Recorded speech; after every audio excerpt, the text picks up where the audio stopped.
All right. There we go. Welcome, viewers, to another episode of J Pool's Nerd Corner. Hi there. I'm hopefully close enough to the mic. I need to get one of those mics that closes in like this, or closes by my mouth, because mine's just a The little professional small. ones? Yeah, mine's just sitting on the desk right now, just staring up at me. I'm just hoping you can hear me, right? Yes, I definitely can hear you. Okay, you can hear me loud and clear. All right. So, tonight we are talking about Halloween. Halloween will make you scream. I love Halloween.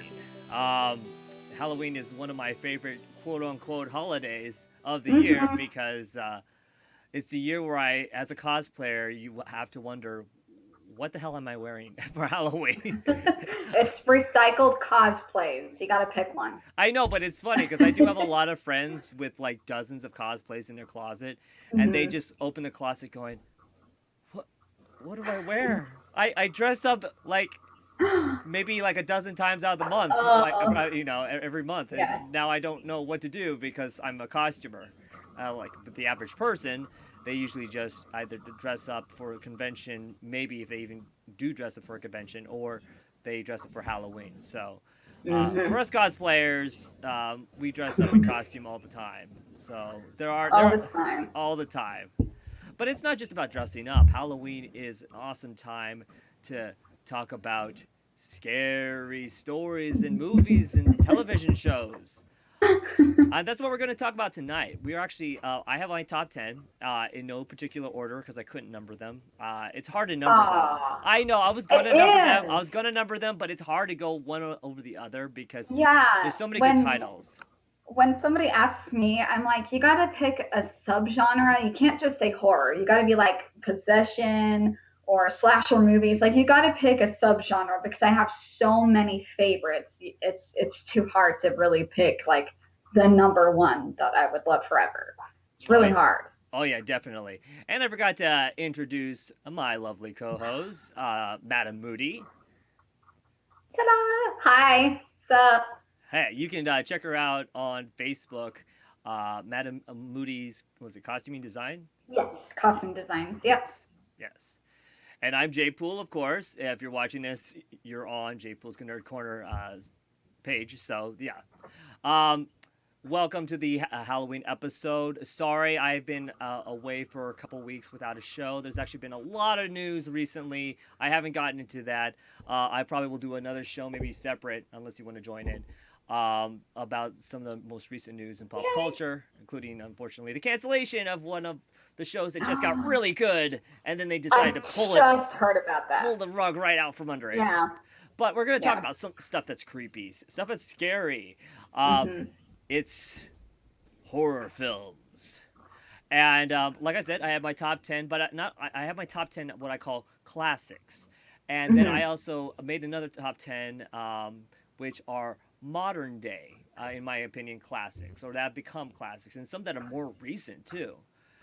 So let's get on. Do you have? Okay, let's start with yours. Do you have numbered, or do you have in no particular order? Well, I kind of mixed mine a little bit, so because I just couldn't really choose. Okay, so the first one on my list, or last, or whatever you want to call it, The Possession. So that one was more of a independent film. I don't remember if it actually made it to movie theaters or not, but The Possession is about a little girl who gets possessed by a demon. She finds like this little jewelry box, I do believe. She opens it, and it's like made out of moths, and it like goes into her throat. Basically, she grows a demon inside of her. Like, the creepiest part of the whole movie is she feels something in the back of her throat, and she opens her mouth, and you can just see like these little fingers kind of going like this behind, like in the back of her throat. It was really creepy. I loved the acting in it. The acting was amazing. I don't remember any of the actors' names, unfortunately. But I think it was based on I want to say Jewish culture thing. It was so long ago when I saw it, but it was a really good one. The Possession. The little girl was pretty creepy. very, I don't know. I haven't seen her yet, not in anything else, but she was really good. So The Possession is on my list. I wouldn't say the bottom, but yeah, I can't number them. Fantastic. Let's see. I have my list right down here, and it's probably going to block it for a second. Let me minimize this. It's going to block your face. There you go. All Because it's right. not scary at all. All right. So, this for a lot of people, this is actually at number one for even their top 100 films. But I'm going to start off with it. The Exorcist.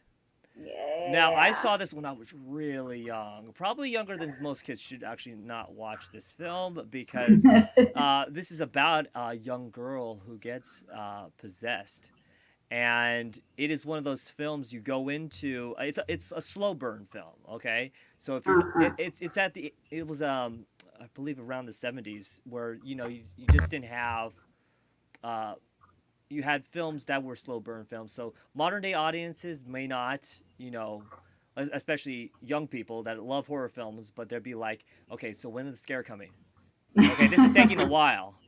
Okay, Yeah. This just keeps on going, and nothing's really happening.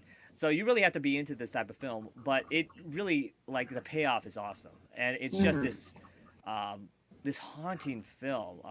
Linda Blair in here even says it really haunted her after her, even her career after this film. Yeah. To this very day, Yeah. when you talk to her at a convention, she doesn't really want to talk about the film. She doesn't. She wants to talk about her dogs. doesn't. She wants to talk about her rescue dogs. I went to go talk to her at a Comic-Con like 2 years ago, and of course I do horror cosplay, if you couldn't tell. And I talked to her about like haunted houses and how like her film really inspired my horror side and everything like that. She just kind of like, she was eating salad. I was like, oh, you can go back to your food, and she's like, no, I want to talk to you, but she didn't want to talk about that. So I just kind of was like, okay, well, this isn't awkward at all. Okay, have a good meal, and just kind of walked away because she doesn't like to talk about it much. No, and that's disappointing. When I first talked to her, she was, adamant about not talking about her her career or anything that had to do with The Exorcist. It was more about her rescue dogs, and I'm like, you're at a horror convention. People are going to want to talk to you about your career in horror and what you've done. And just watching the film, the best way to watch this film is with people and at night in the dark, lights all turned off and just the television on, and just huddled up against the screen, because it is a disturbing, frightening film. And for people, not everybody gets scared of this film, but I can tell you that a lot of people believe the set was cursed, like when they were filming it. It was one of those movies that, people look back and go, yeah, I wouldn't want to be on the set when that movie was being made, because there was some weird stuff going on during the filming of that movie. It really, like the whole set was possessed. So, no, it is just an awesome film. If you ever get a chance to check it out, The Exorcist. If you haven't seen it, I don't know why you haven't seen it, but I know that people that haven't even seen it, they know about it. It is one of those films in the upper echelons of horror films that needs to be seen. In fact, I have like the top 500 movies to see before you die, or something to that effect, and that is in there. A movie that you must see because it's well written, well done, well acted, and you will truly believe that a young girl like that will walk like a spider backwards down the stairs. I have, actually. many times. Many times. All right, so that is my pick. What is your next pick? Okay. We'll go with VHS, the first one. I haven't seen the other VHS movies, but the first one was really creepy. If you haven't seen it, VHS is basically a film of a bunch of short stories. Like, it's not one continuous film. It's got very creepy short films throughout the whole thing. And there's a couple that is like really creepy and then ends up like more comical. Like there was one where a beast was haunting some school, And it was just the way they did it was creepy, the noises that he made, and you'd only get to see shadows. But at the very end of it, you see his whole head, and it's just like this cheesy bullhorn kind of head. It was so funny. I laughed so hard. The rest of it scared me. I actually have an alien phobia. So there's one about aliens, and I couldn't sleep for like a week. So yeah, it's got all the different kinds of fears in it. There's the possession, there's aliens, there's beasts, monsters, just anything that you can really think of. They like to take all the genres and just make little short films. And again, I don't think those ones made it to the theater either. They're really good red box movies. And I think I've seen them at the library. So check out your local library for that too. And it's not on VHS. It's just called VHS. Yeah. Just people are like, why can't I find a VHS of VHS? Yeah. Because it's probably on DVD. Yeah, it's on DVD. Yeah, it originally came out in 2012. Yeah. Yes. Yeah, the first one, right? Yeah, the first one.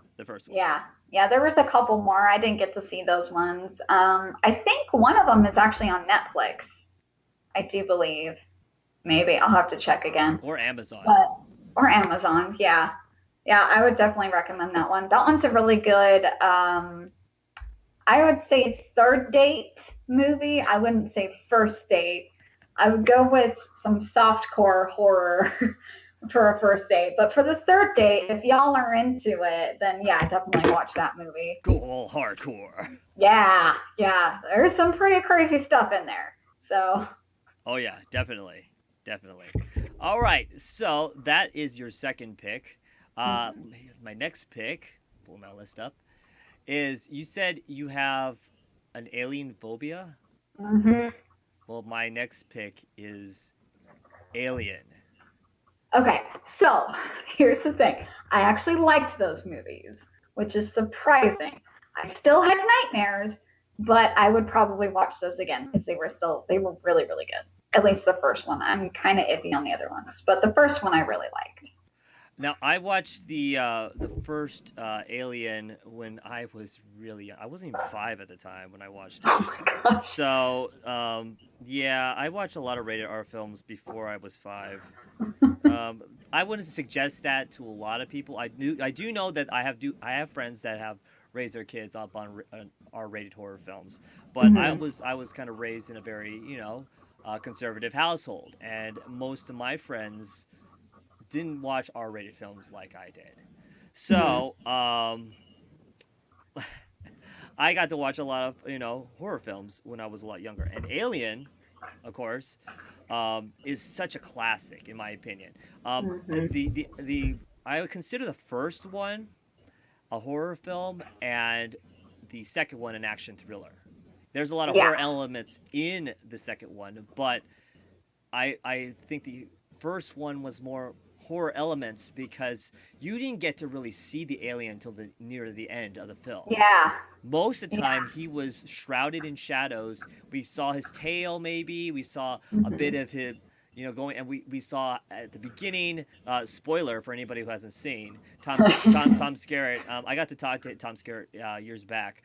He looked so old when I met him. I'm like, oh man, it kind of makes you feel bad. You're like, holy crap, that's Tom Skerritt. But no, I got to talk to him a little bit about, especially the scene where he bursts out and you hear the scream from one of the actors. I was just going to talk about that. Okay, I'm glad you brought it up. Okay, so I don't know if you know, but they didn't tell her that was going to happen. So when that happened, that scream was real. And didn't she actually pass out too? I don't know if she passed out. I think she almost passed out. Okay, I just remember that. Because I think it was a one take. It was a one take. Yeah. Thing. So when you hear that scream, they didn't tell her that was going to happen, and when it happens, it's like wow. And then you go behind the scenes, you watch behind the scenes, and you're going, okay, so to get that real reaction, they just didn't tell her. They just did it like that. That's kind of a very Alfred Hitchcock type of situation to get a real reaction out of somebody. Alfred Hitchcock would go behind the curtain and just like attack, and you're like, ah, I'm in the shower, and really get you that real scream effect. And Yeah. a lot of there's not very many directors that do that, because there are actor unions these days, and Hmm. there are rules to what you can do to people, and some people put in their contract like, I want to know what's going to happen. I don't want to be like surprised immediately just to get the added effect. But sometimes the added effect makes it more realistic. And in Hmm. this scene, we get to see something happen, and we get the real added effect of somebody actually terrified of what's happening, and it's the bursting, the chest burster coming out. But the rest Yeah. of the film, after the alien starts to grow, we really don't get to see very much of him. We get to see shadows, and in my opinion, that is some of the best horror. When you can't Hmm. see the creature or the thing, your imagination starts to run wild, and then you start to go, what does it look like now? I mean, this is back when people didn't know what the alien actually looked like, until the very end. um, Hmm. now we know exactly what H.R. Geiger's creation was and everything. um, but back then it was like, what is it going to look like? Like it makes this horrible sound, and it sneaks around like a ninja in the shadows in the ventilation system. But when it shows up, like when you see that tail start to come down like a chain Uh-huh. on a gimbal or whatever, and then it slowly starts to come down, and you finally get to see the full form of it. Um, it is it is frightening and yet also beautiful at the same time, because Hmm. Geiger's creations were like, um, this beautiful creation of like hellish beauty. Yeah. If you ever seen the shininess, it's kind of very S&M type of thing. So it kind of Yeah. almost looks like people in really shiny latex and leather, but Hmm. it's these creatures that are all over the place, kind of melting into the wall and to each other and everything.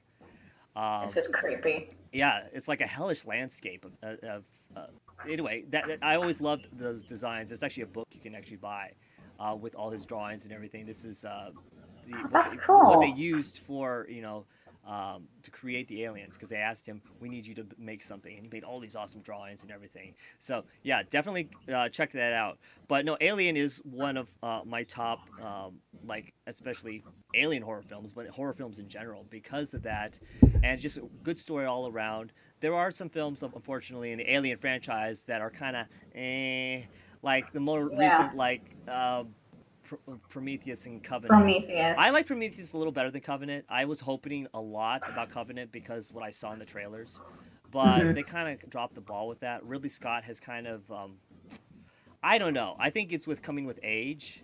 It's just Yeah. he's not at the top of his game anymore. Yeah. That's just my opinion. I'm a movie critic, and I know I talked to a bunch of other people that are critics as well, and they feel the same. But Hmm. um, just Alien will still stand in the upper echelons for me, as one of the uh, top tier horror films, and for especially a film to get into if you're getting into horror films. Hmm. It's a good one. Oh yeah, It's definitely a classic, I would say. oh yeah, yeah, that definitely a Yeah. classic. All right, so what is your next pick? I'll do this one. This is what I got in New York. Saw. Oh, Isn't he it's so cute? Jigsaw. Look how cute he What? is. He's just like this tiny little bear. And oh my God, I was so happy. I got this in New York Comic Con. There was a booth that just had like these cute teddy bears. They even had the ones that like do the peekaboo and it takes its face off and it's like the skeleton face and it's like meaty and bloody and stuff. Oh my God, I was so happy. So the Saw franchise, a lot of people have opinions on it, a lot of different things. But the first movie is like, I feel like they just saw how popular it went and they just kind of went crazy. But the first movie, I loved the concept. It's the complexity of it and the when the guy gets off of the floor at the end of the movie and he tears off the prosthetic and he's like, and that's when you have the oh my God, he was there the whole time kind of moment.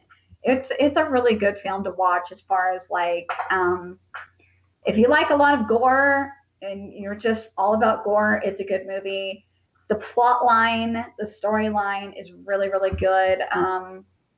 I like to recommend that one to both kind of people because you get everything in that. And I was actually anti-Saw before I actually saw it because I saw it. yeah, yeah, because I'm like, it's just trying to do the gore effect. It's just about blood and guts and all of that. And everybody's like, no, we don't want to tell you what it's about, but you've got to see it. And eventually I saw it, and now I'm in love with it. And of course, I do the Saw puppet cosplay. I do a female version. I even have a little red tricycle with a ding ding on it. So I have definitely an appreciation for it. The acting is really good.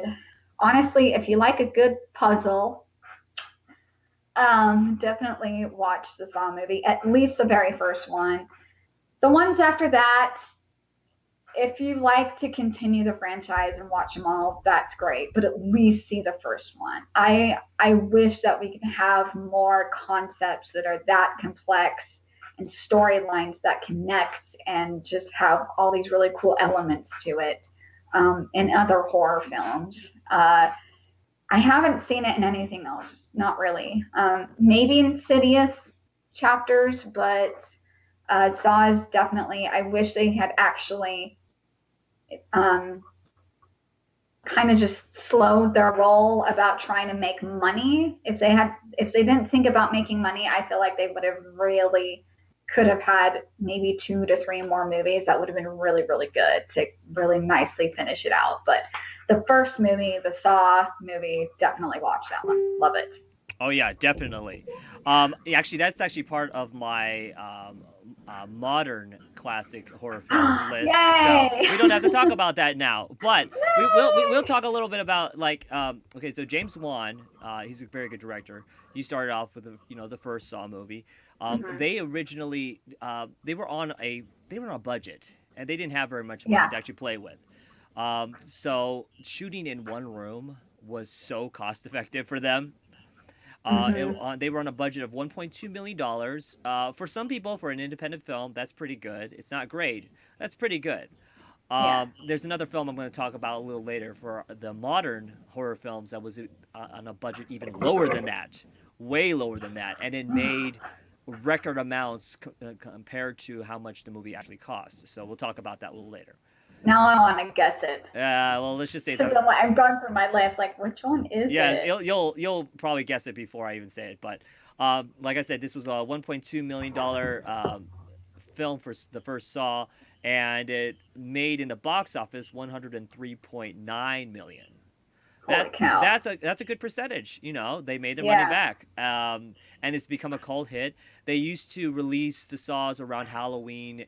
Like every Halloween after the first one, and it became sort of a tradition for a while. So when they stopped making it, it was kind of like people were like, "When is the next Saw film?" Because it's Halloween time, and I don't see another Saw. So they did come out with a movie. Not was it last year? I think it was. Was it Jigsaw? It was last year. Yeah, it was Jigsaw.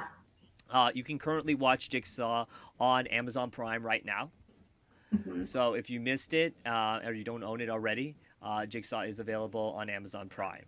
But no, and it has red sparkly shoes. Yes, that's what got me excited last year. Because I'm like, I just got red sparkly shoes. So the puppet has red sparkly shoes, and that's such a girl thing to love about it. But they changed something at least, Oh yeah. And do you want to play a game? No, I don't want to play a game. I'll tear your face off. All right, so we talked about Saw. Now it's my time to pick. All right, so this is okay. So I had a lot of selection in here for horror films or at least scary films in general that have horror elements in them. And it was hard to going through the list because I only had top 10. I'm like, I could put more, but it would just be such a long podcast. And a lot of them would mainly be Stephen King films. Right? Okay, so you might actually hit the one that I was going to do. Okay. All right, so maybe this one, they make a reference to it in Ready Player One. They even have a scene of it in Ready Player One. It is Stephen King's The Shining. That one's a classic. That is such a classic. Now, Mm-hmm. it's another one of those films that, for people that are not used to that type of like style, it's a slow burn film. Mm-hmm. But it does have an awesome payoff as well. And uh, Jack Nicholson is in here, and it is one of those films that you have to, if you haven't seen it, you got to go see it with your friends. You can't just see it by yourself. Um, No. and I read the book years back. I read pretty much most of his work. Not really a lot of his current work, but most of his original work. Mm-hmm. And there are so many movies. Stephen King has so many movies and TV series made from his books. I mean, dozens and dozens and dozens of stuff. Yeah. We don't talk about Under the Dome. No, that never happened. What? No, Haven was What's that good. movie? I liked Haven. I liked Haven. I don't Haven know. was good. Yeah, I was Yeah. actually the last season. I yeah, that was they got a little weird there the last season. Mm-hmm. But no, The Shining was one of those films that the hotel was beautiful. I love the hotel. It was Mm-hmm. actually a real hotel, and it starts off slowly, and then you just see the Jack Nicholson's character go down like the mouth of madness. Like he starts to lose it slowly, and until the point of the famous scene where he's going down the hallway with the axe, and then chasing Shelley Duvall, and it's just like you're like going, okay, this is and the I think one of the scenes a lot of people remember is the twin girls in the hallway. Uh-huh. Come play with us, Danny. Oh my gosh. I love them. Yes. If you've seen Ready Player One, and they actually do make a reference to that. The twin girls, they lose their Yeah. ball, and then he goes and tries to get to the elevator, and the elevator opens, and then there's this sea of blood that just Blood comes everywhere. out. So I was freaking out because, as they walk into the movie theater and walk onto the set of this really well rendered hotel that they did for Ready Player One, I was like, my heart stopped. I'm like, oh, this is it's different. It's different than the book, but it is Ready Player One. But I just love the reference of The Shining, because The Shining is in my literal top 10 of my favorite horror films because of the slow build up, but also the tension throughout. She cut it through the, is this the person that he really was? Like Jack Nicholson's character, or did the hotel drive him insane? Um, anyway, you got to check it out if you haven't seen it already. That's a good one. I saw it again years back. I have a theater down here in Tempe, Arizona, that likes to play a lot of classics, and I went to go see the Shining in the theater there, and it holds up for me. It may not hold up for a lot of people, especially of this current generation. They're used to more fast paced. Like Fast. we need to get to the Yeah. point like right at the beginning. Yeah. Otherwise they'll lose. They have ADHD. Too much. Yeah. They need something now. And a lot of people I've talked to that have recently seen it, or seen it at least, and they're a lot younger than me. They're not too impressed by the film because they're just not used to the filming style. But for horror buffs, this is one of those films that is definitely in their top 10 of especially horror films that you must see. And still to this very day, if you haven't seen The Shining, you gotta check that out. So, all right. Okay, let's see. I'm going to go with another Stephen King. It was more of a mini series than an actual movie, and I wish it was a book, but it was only actually a transcript. It's called Rose Red. It was, oh my God, I want to say like 10 years ago or something. It was a really long time ago. And I do believe it was still made for TV. But again, it really played on that imagination because they couldn't show the horror, they couldn't do the gore, they couldn't do super crazy stuff that rated R movies can get away with because it was on TV. Oh yeah. so they really had to play with your head. And I remember the fountain scene where this dead person comes out of it. There's this guy that stutters a lot, and he sees things and is followed by spirits, I do believe. And then the little girl, who I guess the biggest thing she's ever done is Halloween Town, the main girl on Halloween Town. She's like the special child in the show where she talks to this house. Rose Red is an actual house. Yep. It's a manor. Yep. And Kimberly J. Brown. yes, thank you. And that, I feel like that was one of her best performances that I've ever seen. Not that she's in a lot, but that performance of her character, how creepy she was, how she was able to portray a lot of personality without saying much, was really good. I wish that there was an actual book. I went looking for it once, and I just ended up finding a transcript, and that was it. And I was so depressed because I'm like, I want to know what the book was like. You know, the miniseries was pretty good, but the book, I wanted it to be a book. There's so many different creepy rooms. I remember there's like a mirror floor room, and a person was trying to walk in it, and they start like, the floor starts like eating them. Basically, they start melting into the floor. It's Rose Red is a good Stephen King show, to really give you an idea of what you can do with an imagination, because everybody has their own imagination, so they really play off of that. I don't know if it's actually available. I want to say maybe somewhere on Amazon Prime or Amazon, or I know that there's DVDs floating around. I've seen it at used stores, like here in Utah we have FYE where you can get used DVDs. I've seen it floating around there before, so you really have to find it. But if you can find it, it is such a good watch.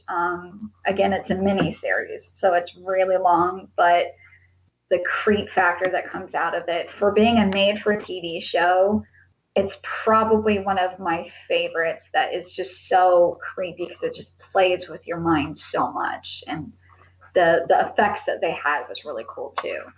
So Rose Red by Stephen King. If there's actually a book, please let me know too, because I could be totally wrong. At least I did the research like 5-6 years ago. So if there's ever a book, I would love to get my hands on that. Are you gonna check for me? Yeah, I think there's let's see, hold on a second. I think there's a novel for, like, was it not a prequel? I don't know if that's a prequel. I know that Rose Red was a script. The scripted by him, but I don't see anything about a book. Yeah, so. I couldn't ever find a book. It would be cool if he made it into a book eventually, but because it's a really creepy movie. It's a lot of different dimension kind of creatures and possession. Like, there's a lot of elements to it that just comes from all sorts of different things. And it probably all ends up in Maine. Yeah. He has an obsession. He has an obsession with Maine. Yeah, and if it's not Maine, it will somehow end up with the Dark Tower. Yeah. All right. Very true. All right, so let's see. My next pick would be the 1982 The Thing. Now, okay, so for people that don't realize, for the 2011 film, which was a prequel. I love how some people were like, so this is a reboot? No, it was a prequel to the first one. It literally was a prequel because it ends where the first movie begins. So, which is confusing for people, but in this day and age, you know, ever since the Star Wars prequels, now we have all of a sudden prequels to other things. Yeah. But no, the 1982 film was, of course, John Carpenter, just master of horror, brought us this awesome take of like aliens and these creatures that, you know, take over people's, you know, what they look like, and just it may look like that person, but it's not them. It's not them. It's not a real dog. Don't trust those dogs. Don't trust the dog. Oh they're not real dogs. Man, that movie, the practical effects in there were awesome, and the prequel for it, they actually had at the beginning they had all practical effects. Studio came in and said, no, we need to change them to CGI. Mhm. The CGI effects were horrible. Okay, Mhm. I'm watching them going, I want to see the practical effect one because apparently they did that with that, and they also did that with Wolfman too. They had all practical effects for that movie until they were told to turn it into CGI. Leave these Oh. people alone. They know what they're doing. They are special effects artists, okay? Yeah, seriously. And they know what's gory and what people want to see, classic type of horror techniques. And Yeah. for the first thing, we have, of course, we have a young Kurt Russell. Well, he was young. This is 1982. This is 3 years before I was born. I saw this when I was younger. It didn't make a lot. It was No. technically you consider it a bomb.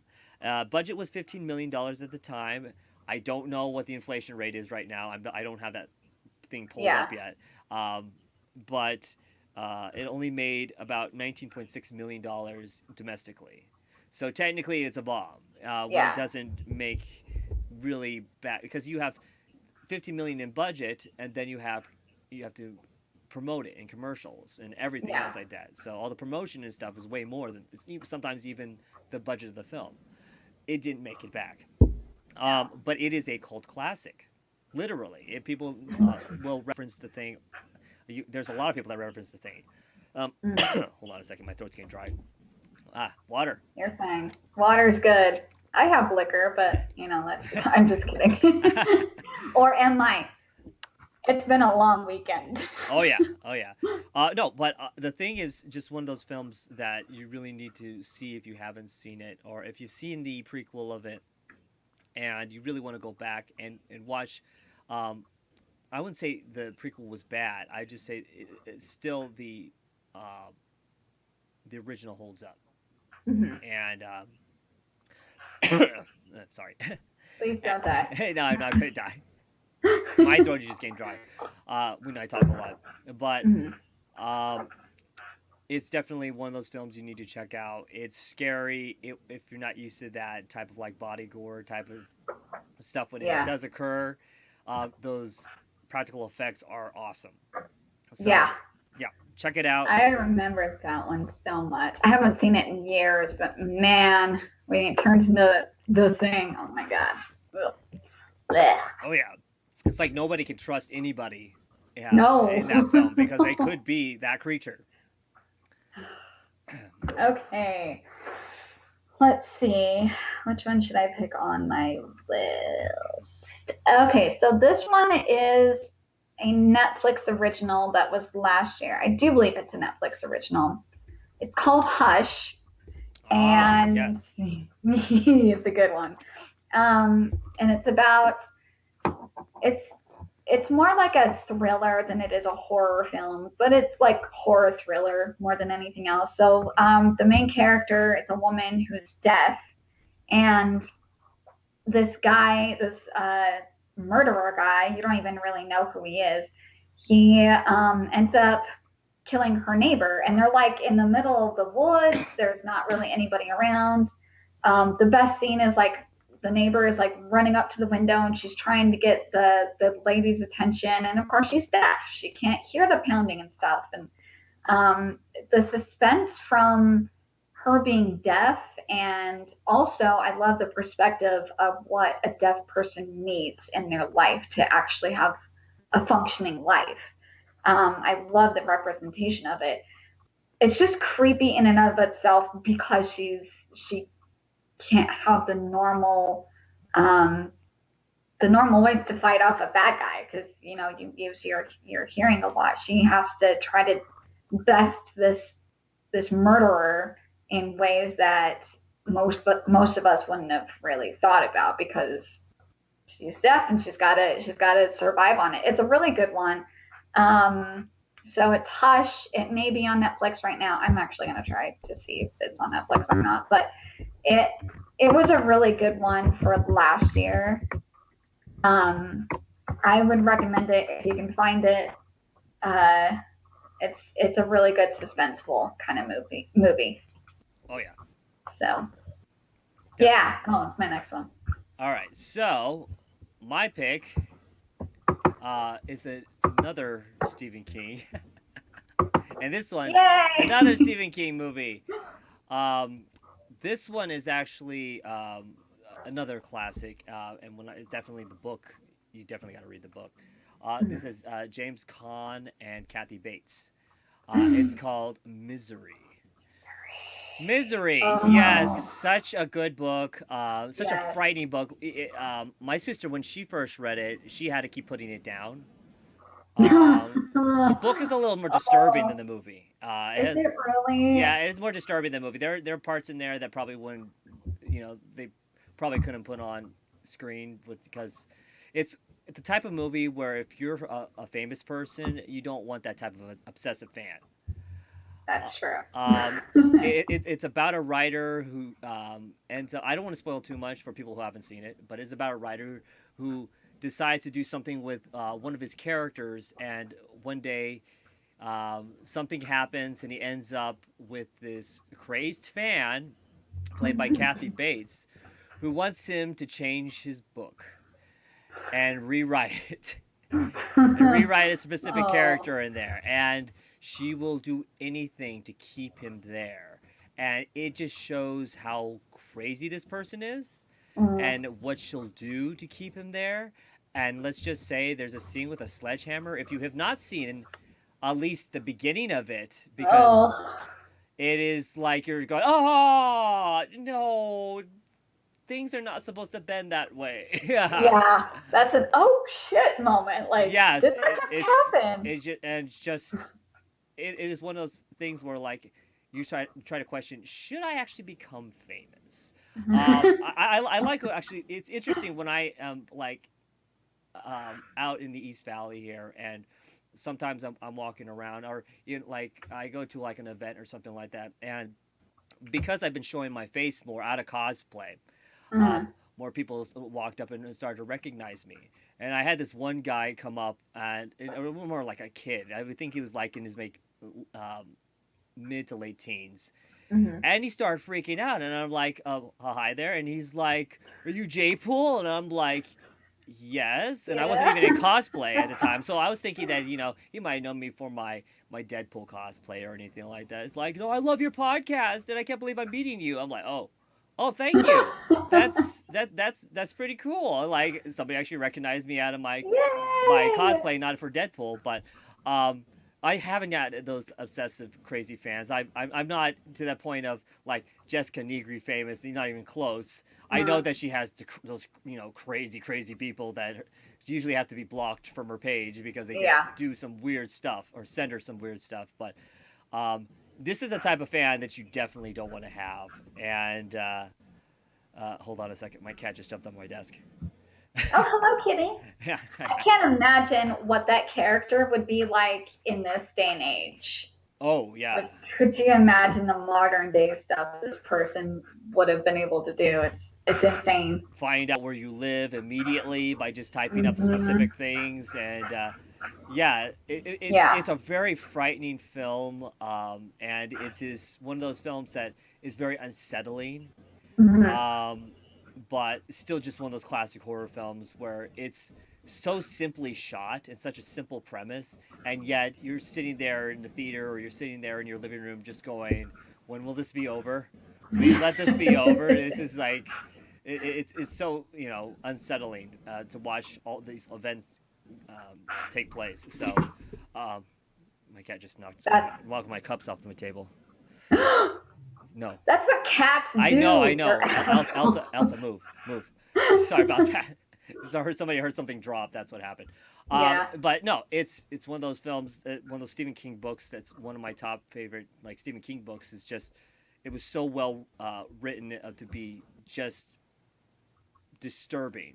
Like, and it's not a supernatural character. It's not something that you would see in your nightmares. Well, yeah, it probably is in your nightmares, but sort of like only in your nightmares is something that can actually happen. So, Yeah, I think the scariest things for me are stuff that it can actually happen, like people that can actually do things, like someone like an Ed Gein type of character, Yeah. which will actually lead into one of my other classics later on. But it Mhm. is one of those type of things where yes, vampires, mummies, werewolves, swamp monsters, uh, zombies, they're all scary and sometimes it can be fun and kind of ravishing to the eye, but real life people that can actually can actually become things like that and when you have a villain like that can actually do something in reality, that's what's scary. Yeah. That's what I thought why the Joker played such a good character in Batman for Dark Knight or the Dark Knight, The Dark Knight. is Yeah. because he wasn't a Joker that was kind of like a cartoon. He's a Joker that someone could actually become, like somebody Yeah. like based in reality. So that's what really scares me is things that can actually happen. What happens in people's minds? What happens in people's minds, yeah, that can actually occur. It's crazy scary. All right. So, Oh, what is your pick? I will pick another psychological one. I love finding ones that are not so famous. The Boy. Oh, So the boy. Okay. All right. the Boy. That one's was it last year? Last Yeah, year that or was two years ago? that was the puppet one. The one with The the doll. doll. Yeah. Yeah. It's kind of like Yeah. Annabelle's brother or something like that. Yeah, it was really, really creepy. I loved the concept of the whole thing. I did not guess it whatsoever, which I was pretty surprised and a little angry with myself because I usually do better with that. No spoilers. But No spoilers. no spoilers. I won't say it. I'll just say the ending was pretty different than what you would expect. I liked that it changed your mind constantly because there was some evidence of one thing and there was evidence of the opposite, and you're just like, which one is it? And yeah, so it's very the concept of it. I just spit all over.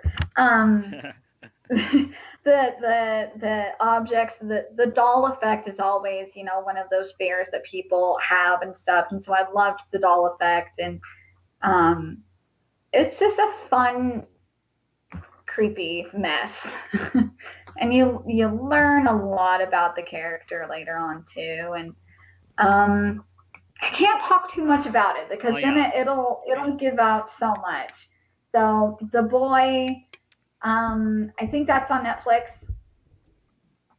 I want to say this. I've like seeing these images of all these movies, but I should actually get on my Netflix to see if it's actually on there. If it's not, I would say it's definitely worth a rent on like iTunes or something. Oh yeah. It's I would do that as part of like your Halloween 30-day watch. I would add that to a 30-day watch. It's a really good one. Definitely. So if you like creepy dolls, that one's a good one. And Annabelle. And Annabelle. Annabelle and the boy. Because you'll think they're related. Double feature. Yeah, you'll think they're related after a while. Yeah. It's very true, though. Actually, yeah, do a double feature. Do Annabelle and the boy. That one's awesome. Oh, yeah. Yeah.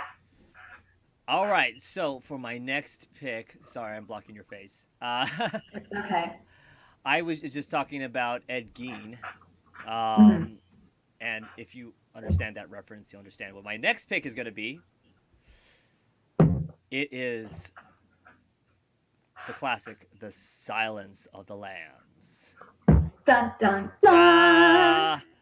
I just found this film, not just Buffalo Bill, but especially Anthony Hopkins' performance. It has such an unsettling performance in here. The first time we see him, Clarice walks in, and he's standing in the middle of his cell, and because he said he could smell her coming. It's like, what? So creepy. What the fuck's up with this guy? It is. Hello, Clarice. Yes, it's Sorry. Clarice. No, it is one of those films where you're just, if you haven't seen it yet, you need to go see it because it is, or pick it up. It's on all formats, I think, right now. I even think they even have a 4K version now. Yeah. Jodie Foster is incredible in here, but of course the performance goes definitely to Anthony Hopkins. Every time he speaks, it is both mesmerizing and frightening.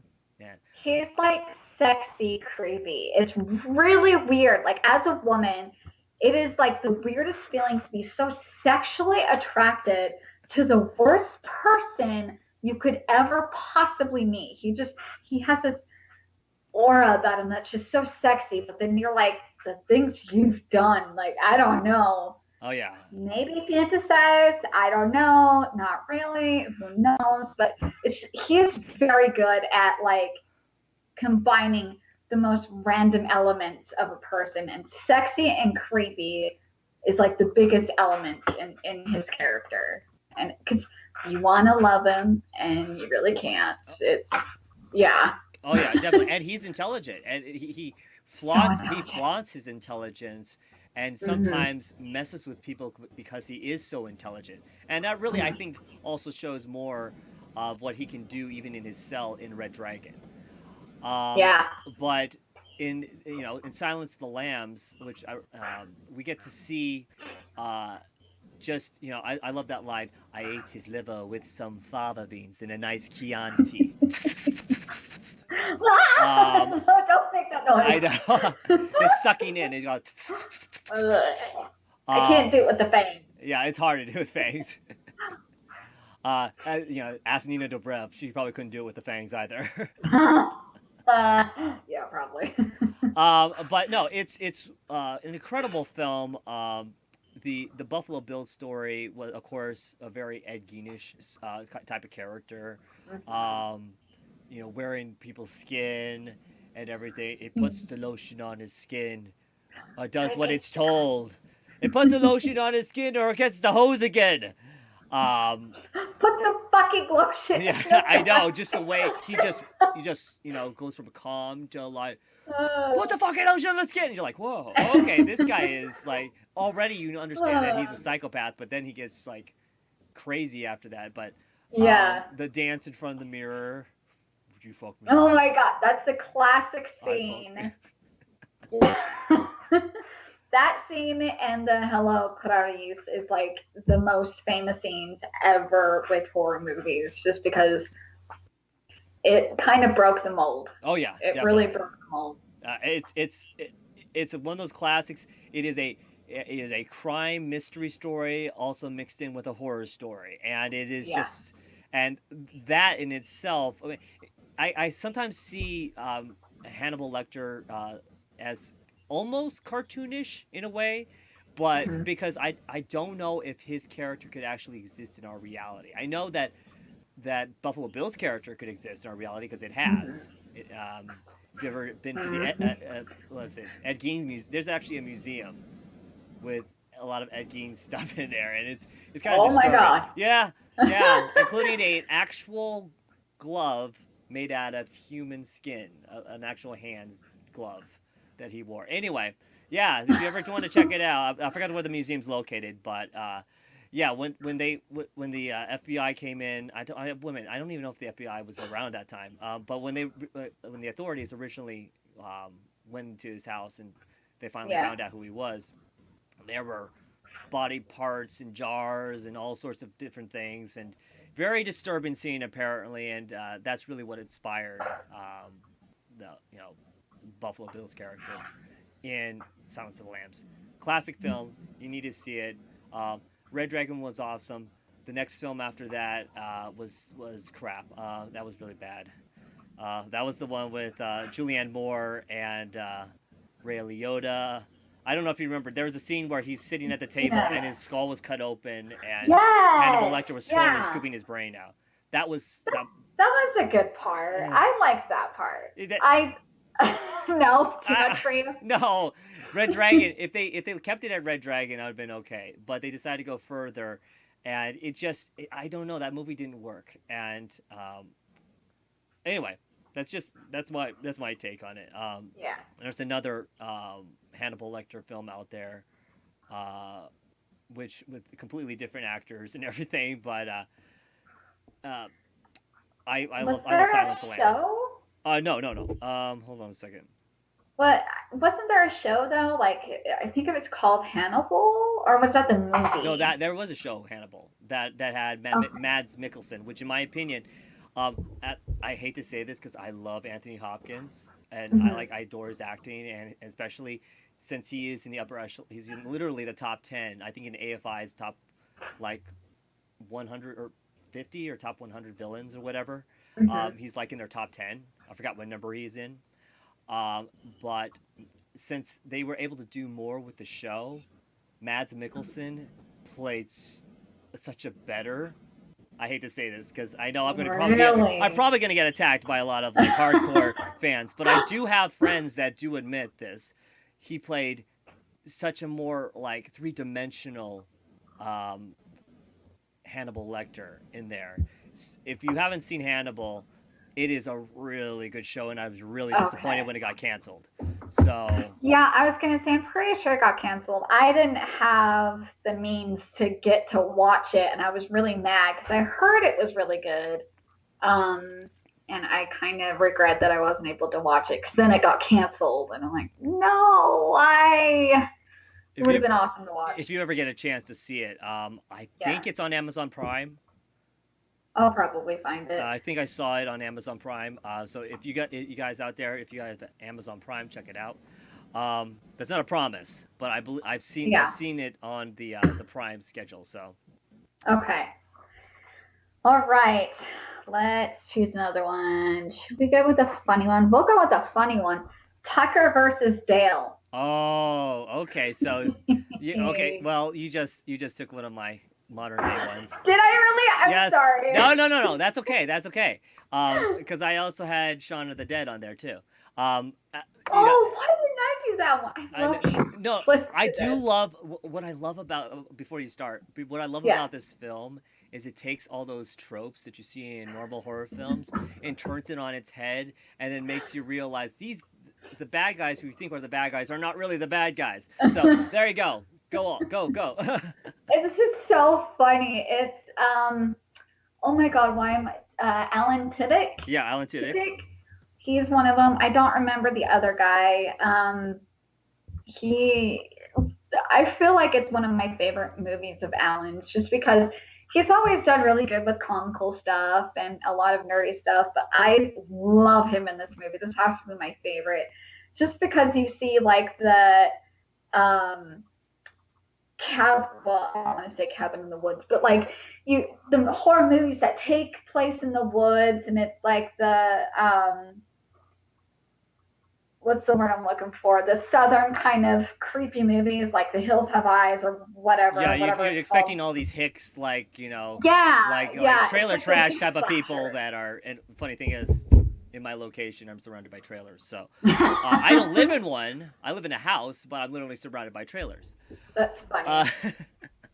Yeah, it takes all of the hick movies, the slasher hick movies, basically, and it explains it from the villain side, and it explains a way of what's happening in the events, and you kind of look at it like, oh, these poor guys, like they're getting beat up by these people for absolutely no reason because we always see it from the victim side, but we're seeing it from the other side. It's really funny and just it's it's a good.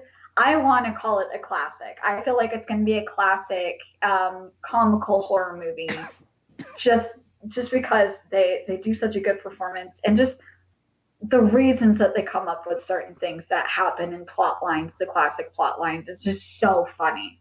So funny. I would put that on a 30-day list. oh yeah, You want you need a break from scary. Like yes. there's got to be one point where you have one night where you break and you do comical stuff, and that's one of them. Well, there is disturbing parts in there. There is, There are yeah. disturbing. They're like, but there are you can't help but almost giggle because these people, the victims, they have seen too many horror films. Okay, Yeah. sometimes it's good to see a lot of horror films, and then there you realize that a lot of these horror films are not based in reality. So there are a lot of Mm-hmm. tropes, and these quote unquote victims are believing in these tropes, and it's getting them into trouble. I don't want to spoil too much because it's just I know, you want to go right? into it. If you haven't seen it, you want to go into that and go, all right, I want to be fresh with have fresh eyes and not be spoiled too much. But it is one of those films that you definitely need to check out. I love Tucker and Dale versus Evil. Yeah, Katrina Bowen is in there. She's hilarious because she's one of those people that actually understands what's going on and realizes that the rest of her friends are a bunch of idiots. But no, it's a good film. It's a good film. Check it out. It's comedy / horror. You'll definitely enjoy it. And you took one of my picks again, so I can just mark that one off. I do believe that one is on Netflix currently, is what I'm saying. So yeah, I recommend that one. It's really funny. Oh yeah, definitely. All right, so my pick, it will be another classic. Well, I'm still my classic films. So we have actually we have a sequel to this film coming up very soon, which will of course forget all the others sequels to this film. It's Halloween, the original Halloween. Yeah, not the Rob Zombie Halloweens, which I actually like the Rob Zombie Halloweens, in my opinion. He had a different take on it, and it was really good. I really do. But no, the original Halloween, we have, Michael Myers, not the comedian. Mm-hmm. Some people. I know, right? I remember as a kid of when he was big, getting confused for a while. I'm like, I'm sorry, what? It doesn't look like Mike Myers. Mike Myers is a comedian. Yeah, he's funny. He doesn't kill people. They make a joke about that in Baby Driver. They're supposed to get Michael Myers masks, and all you get is these like Mike Myers from Austin Powers. Just like, I said Michael Myers masks. This is Mike Myers. No, the Halloween film. These are Halloween masks, or something. This Halloween masks. These are Halloween masks. It's hilarious. It's a hilarious scene. I just spoiled the funny scene, but it's actually in the trailer. That's funny. Yeah. No, it's just it's one of those classic films, one of those classic killers. You just don't know why he's doing what he's doing. He doesn't say a thing through the whole thing, and I love how they actually made the mask. They or found the mask for the killer. It's actually a William Shatner mask. No, it's not. Yes, it is. If you look really closely, it's actually they just they whitened it out and changed it slightly, but it actually they found a William Shatner mask, and yeah, that is the Michael Myers mask. It's you can look it up on Wikipedia or watch the making or anything else like that. Oh my gosh. It's really interesting to find out, if you don't know already, that the Michael Myers mask that we all fear is actually we're fearing Captain Kirk. We're fearing Captain Kirk. Wow, what a concept. Yeah, what a concept. To realize that now everybody's scared of Captain Kirk on Halloween. Originally, the writers for Halloween, they wanted to do anthology series for the Halloween series. But after the success of the first one, they're told, okay, we need to do a sequel to it. So, of course, they did a sequel, Halloween 2. But for the third film, here's some interesting knowledge. For the third film, they decided to kind of go away from the whole Michael Myers storyline, which confused a lot of people who didn't know what was going on. Who were at the time, there was no internet, okay? So people weren't informed online, like, this is what we're doing. So when it came out, it technically was considered a bomb because people didn't understand what the producers were trying to do. They were trying to do an anthology series, like a creep show type of thing. Yeah. I don't have that on my list. I should have that on my list. I know that's in the nostalgia critics list. It's creep show, but I didn't put it on my list. It's a good movie. I'm surprised how far he put it up in his top 11. But the third one was called Season of the Witch. Now, some people consider this campy. Some people, and you have kind of a split. You got people who love the film, and some people think it's campy and shit. Yeah. And you got a small percentage that's kind of in between. It's one of those films where if you're not prepared for it, because you're thinking, if you don't know about the whole anthology series, then you're thinking, where's Michael Myers? What's all this about? You know, these modern day witches that are scientists now, and they are, have these cursed masks, and they need sacrifices, and kids to put them on Halloween. There's this one kid that puts on this mask and he's watching the television, and all of a sudden the commercial comes on. The Shamrock commercial comes on, and his head starts to get squished in, and and technically he's dying inside the mask, and his parents are watching him, and mother starts freaking out and screaming, and all you see this snakes start to come out of the eyes and everything. It's actually a pretty disturbing scene if you saw it in theaters around that time. I think for some people it still is. It's just one of those classic films, Season of the Witch. In fact, they make a reference to that in the current Halloween movie that's coming out pretty soon, where Michael Myers is in the neighborhood and he runs across these 3 children with a skull mask, a pumpkin mask, and a witch mask. And those are the 3 main masks in Halloween Season of the Witch. And for anybody who got that in the trailer, I start freaking out. I'm going, they know what we like. They know that we understand the reference. For people who have seen Season of the Witch or big Halloween fans that will understand, I know what you did there. I know what you did there. You're referencing Season of the Witch, but the original Halloween was just scary. It was it wasn't supernatural at all, really. Before he became supernatural, like eventually a lot of these killers become supernatural because or like dead or something. Yeah. Oh yeah, and this is before the whole like it's her brother and everything. Before it was just a complete stranger. And which I'm glad they're doing that with the new sequel. Is like they're wiping decades of history from Halloween and just going, this is a direct sequel from the first movie. It's a very interesting concept. Some people like it, some people don't, because there are a lot of people, for some reason, that like H2O. I found it kind of like, Jamie Lee Curtis is still. I can't wait to see her in action again. Everything I've seen from her, I've seen her in interviews and seen a bunch of things on this new film. I can't wait for it. But go back and watch Halloween if you haven't seen it, the original, before you see this new one, because it is literally a direct sequel years later from the first one. So awesome, and yet a very disturbing and scary film. Yay! Yeah, that's a good one. Let's do. Okay, this is a Nicole Kidman one. The Others. No. Did I take it? You took another one. Oh my God! You actually took another one. I'm sorry. I've been doing this my whole life. I don't know. I was the black sheep of the family. No, this is in my modern classics list. This literally you took. I think it was like in my number 5 or number 6. I should have checked my list with yours, because I feel like maybe there's probably 3 or 4 others in here that you would want. I don't know. The Others. What a creepy story with the biggest twist, and I hope everybody has seen it, because it was like 99, 2000, maybe somewhere around there. 2001. I have no idea. I don't know. I think this is late 90s. Hold on a second. You might be right. It might be 99. 2001. Yeah. Okay. I think. Yeah, it is 2001. Yeah. 2001. Okay. So it's quite old, and if you haven't seen it, I still don't want to 17 years. It's 17 years. It's not that old.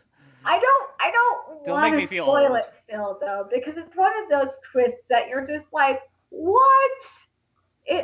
I'm pretty sure every single person I've ever talked to about this movie all said that they never saw that one coming, the ending of it. And the little girl is creepy, and the psychological thriller of it is really, really cool. Nicole Kidman is, of course, beautiful and amazing in this film. I loved her in it. The idea. Oh, I love the time setting, the time period. That's Victorian is always my favorite. I love a lot of films that are in that time period are kind of like on my top, because that time period is what got me into costumes. So of course I'm gonna like Crimson Peak, that movie's kind of like, a lot of people like it, some people don't, but I love that movie just because of the time period of itself. Um, the I can't really talk about it at all because I still don't want to spoil it for people who haven't seen it. Like, I mean, should we talk about it Yeah. or? Oh yeah. Well, no, no. I Yeah. mean, no, I don't want to spoil anything because okay, I'll have to admit this. I actually, at 3/4 of the way in the film, I figured it out before You the did? before because I seen so many horror films and so many like I wouldn't say it's a trope, but Yeah. I figured it out. There are certain like things you pick out throughout the film, and you start to realize, oh, okay, so I know where they're going in that area. Like her headaches. Yeah, Her yeah. Well, headaches. not just the I feel headaches. like There it's, there were some other things in there. I don't want to spoil for anybody who hasn't seen it. One of the yeah. things I really loved in that film are the morning photo portraits, the still photos of Yeah. like how it starts off with showing the just people that are they're taking have photos taken of them, but they're already dead, Uh-huh. and these are real things. They used to do this in the what was it late 1800s, early 1900s? Turn of the, I Yeah, think that, late, or like yeah, yeah, before even the turn of the century, I think. Uh, maybe late 1700s. I should know these things. no, I think it was the late 1800s, early 1900s. Late eight, okay. Yeah, because they would do the photos of the dead Yeah, right after they died, and they would and pose they, them like they're alive. yeah, The babies were the creepiest ones, in my opinion, because it's like yes, those are dead babies. yeah. Like, But why would you want to photograph that? I That's guess just, because I guess they were so young that they never really got an actual photo of them alive. But it's just oh, really, it's really disturbing to know that all those photos back then were of dead people like posed to be, um, in photos. But no, it's a really good movie. I love that film, good and movie. yeah, I was going to talk about it, but we already talked about it. Yay! Yay! I can mark that one off my list. Ta-da! Ta-da! It is a good film. If you Nice haven't seen it, stuff. the others is I believe the others is on Amazon Prime as well. Oh, yes. So a lot of these Watch films it. are on Amazon Prime. So yeah, check it out. If you haven't seen it, we're not spoiling a twist from you. No. Because Still don't like we it. said a twist. It actually is also a spoiler because we shouldn't even said there was a twist. I know.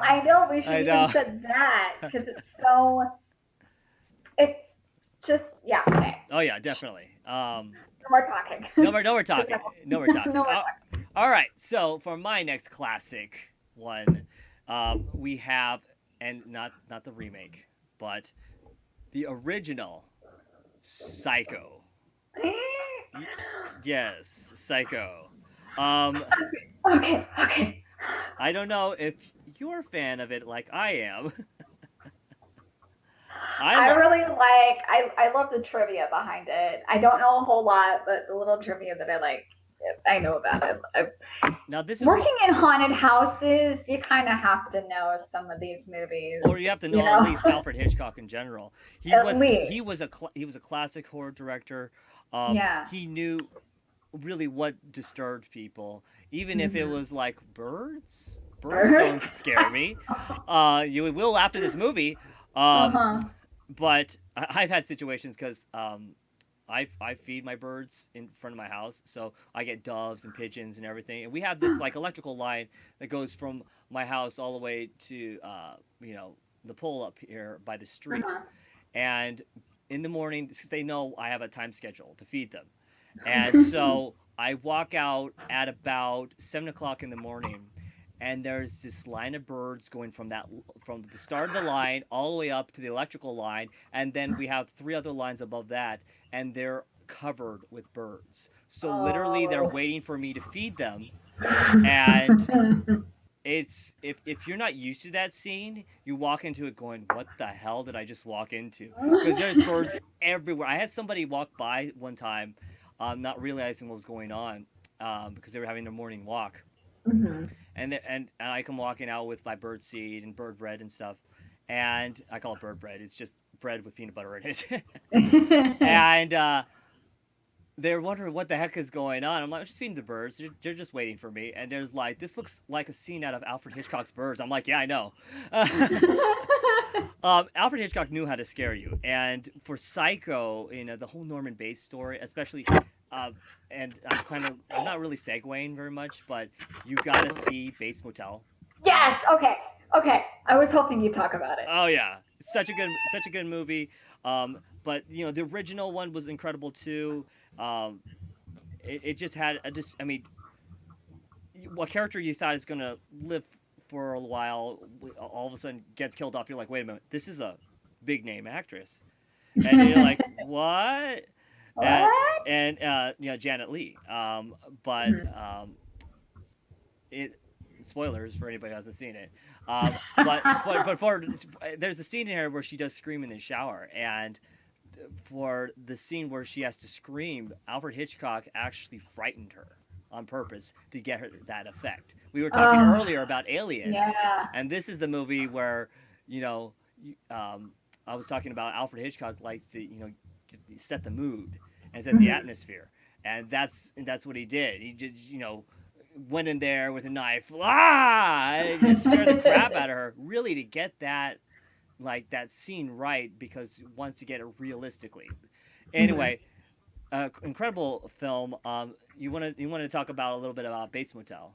Bates Motel. Oh my God. So first of all, the main character, the boy slash teenager, amazing actor. I remember him when he did younger stuff. He was in Willy Wonka Mm-hmm. Yes. with Johnny Depp. He did okay as a kid, but this show really handed him his career. He did creepy really well. He did the mix of evil and innocent at the same He time. has that face that like He no matter has it. how old he gets, he will always look like a kid. He's in his current show, I Yeah. believe, called The Good Doctor, The Good Doctor. where he Yeah. plays a young doctor who is brilliant but has autism. Does it really Mm-hmm. well too, because I have a lot of friends, especially here in the cosplay and the comic book community, that have Mm-hmm. autism. So I can see different forms of autism going, and I think he does a very good job He portraying does a it. good job. But Yeah. no, Bates Motel is really well done, and I think both him and Vera Farmiga, or Farmiga, it's Oh, Farmiga, as the mother. Oh, their chemistry is yes, insane. yes. It's it's like the most confusing and brilliant.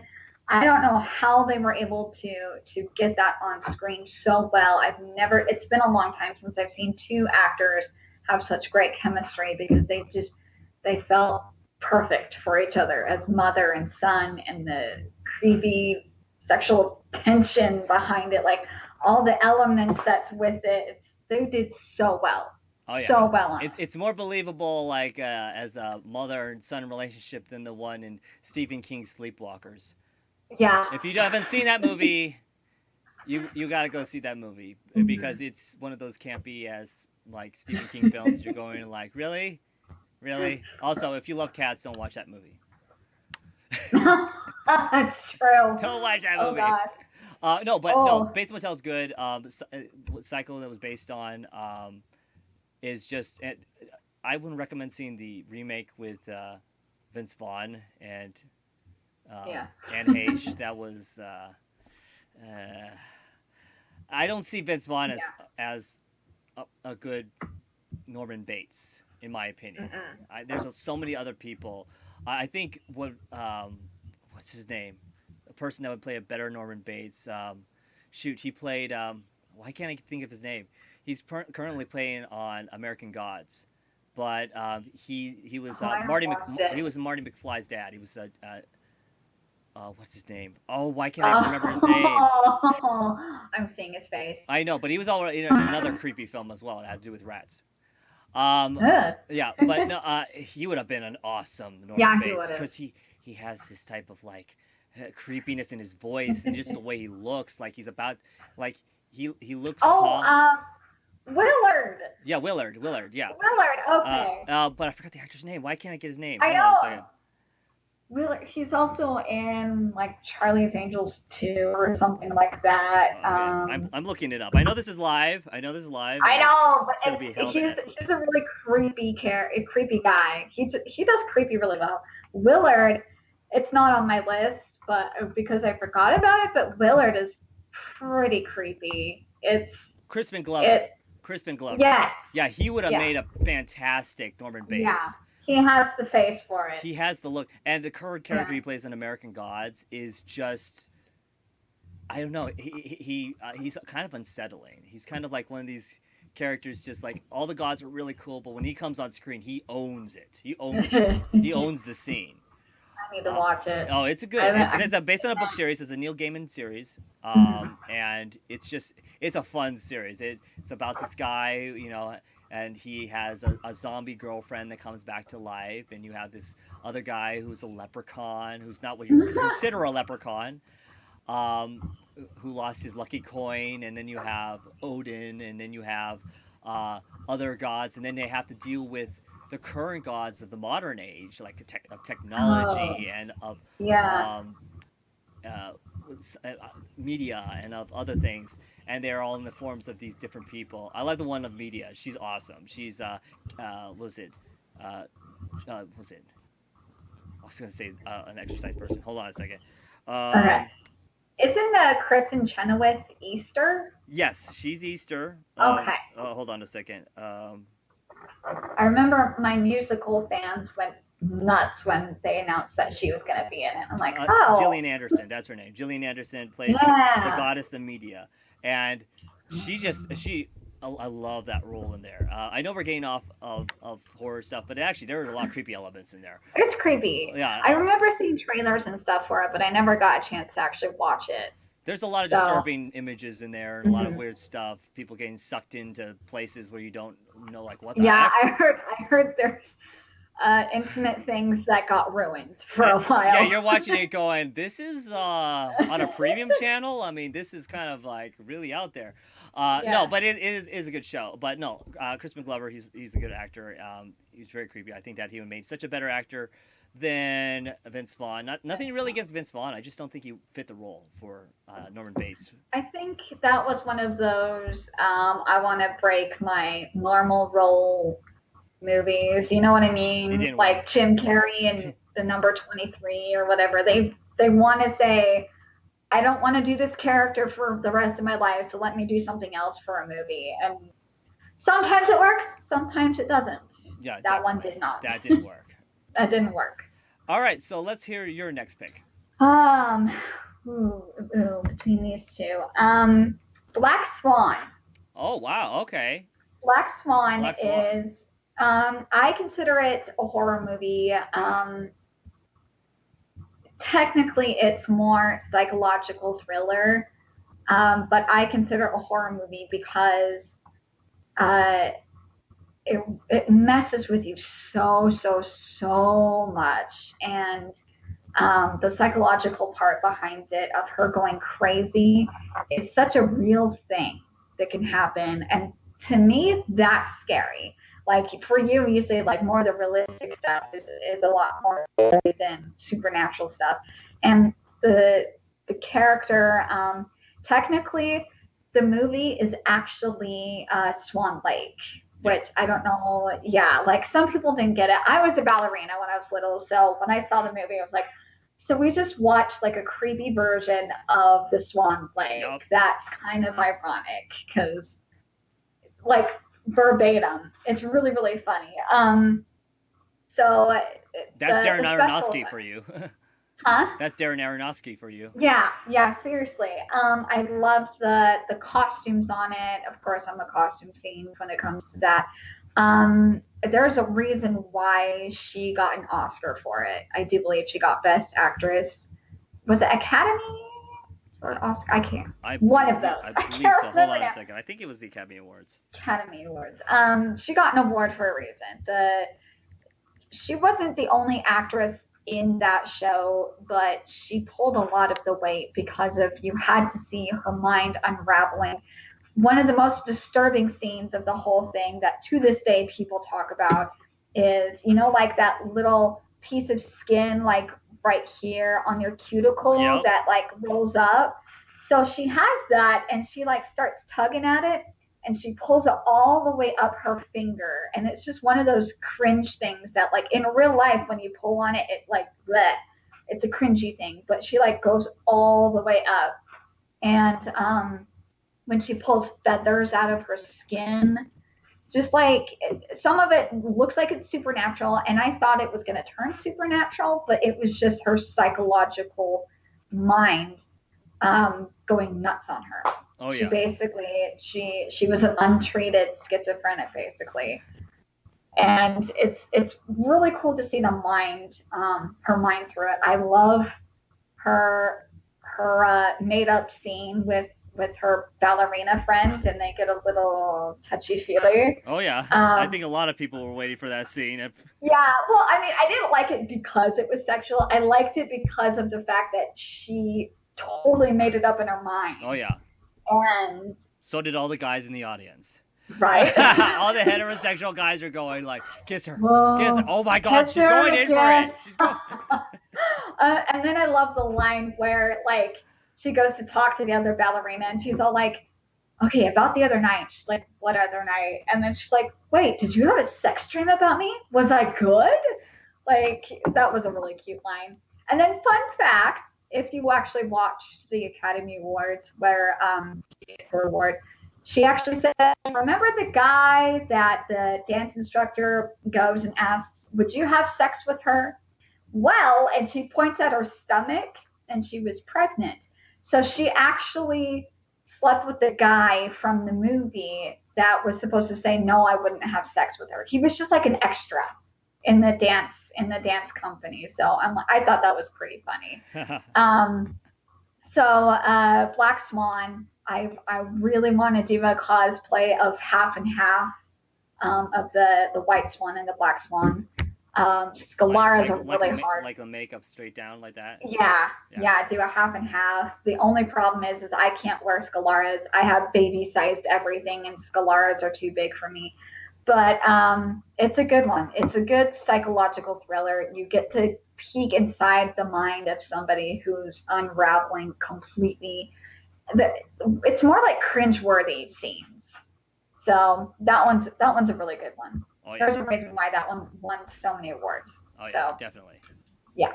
Okay, next one. Next one. All right. So, this one and the next one are really hard to pick from, but I'm just going to go for it. So this one actually, I saw this. What was it? I saw this in. This was definitely in the late 80s. I don't know. I was not that old. Again, I was born in 85. So, this one actually frightened me, and I had to constantly look under my bed when it came out. This one was called Child's Play. Okay. Child's Play. Now, today, Child's Play isn't as scary to me because it's kind of campy. They're remaking it. Yeah. I saw that. The doll is interesting. Well, the doll looks clean because this is, I guess, because they're remaking it. Mm-hmm. Hold on a second. My throat is getting dry again. I'm talking so much. I know.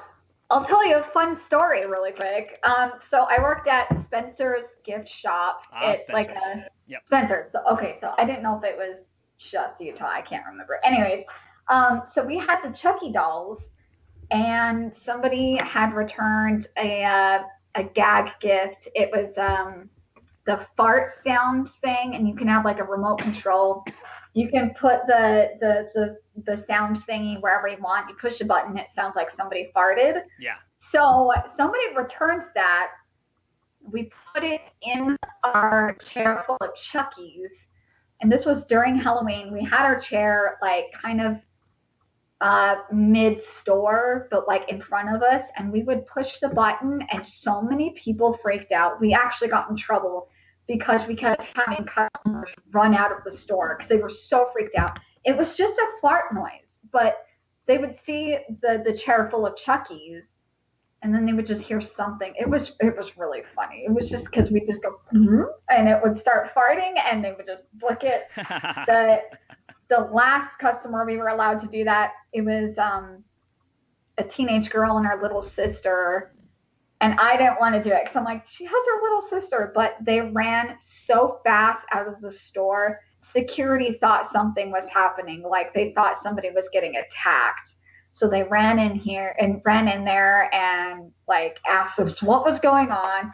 It was a pretty fun thing until security got, ran into our store, and then we got our asses handed to us. But it was funny to us. I mean, we all know that people are freaked out by Chucky. Oh yeah, oh yeah.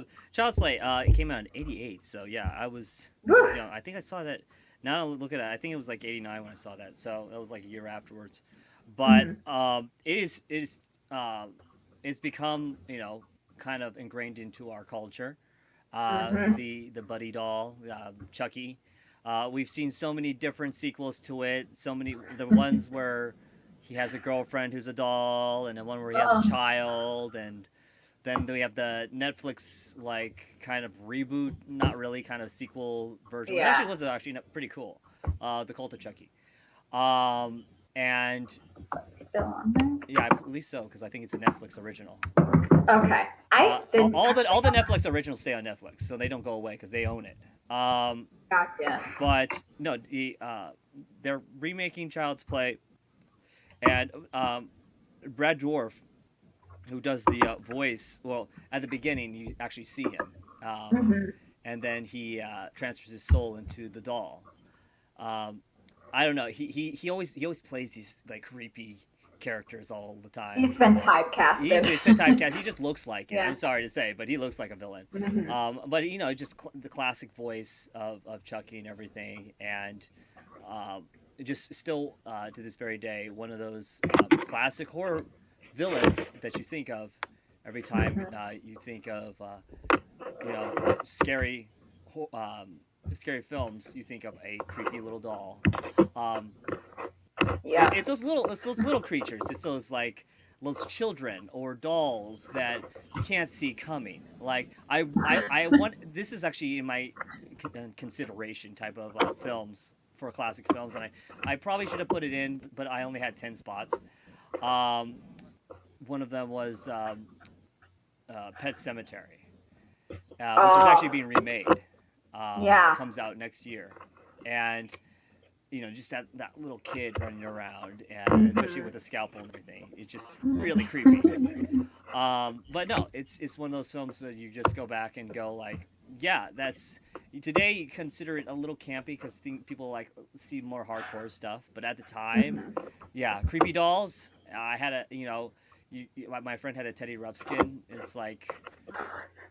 I remember Furby. Furby also reminded me a little bit of like in between of like of Mogwai and Chucky.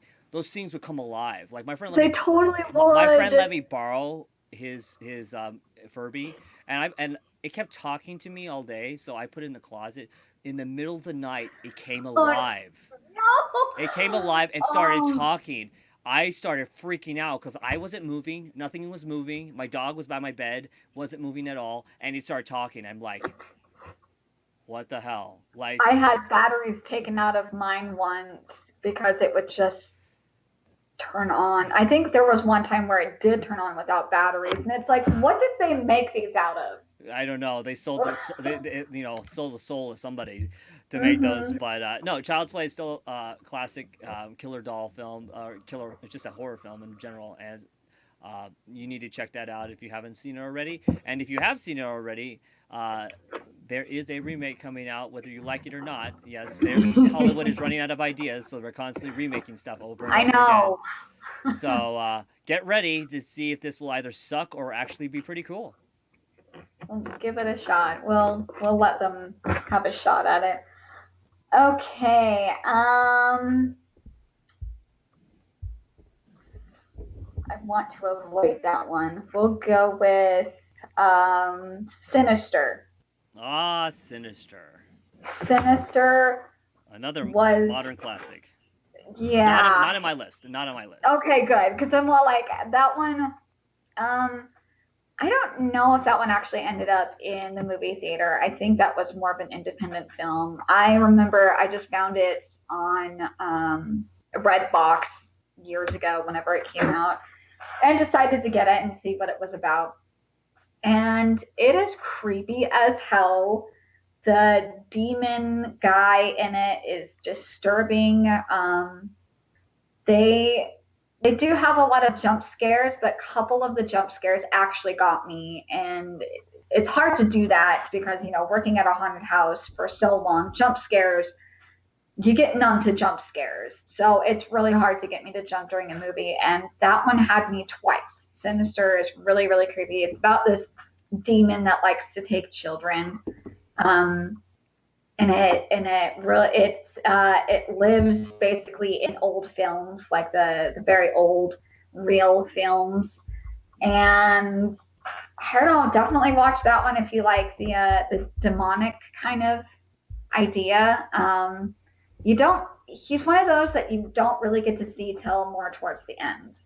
You see like blurs shots of him in these little different films.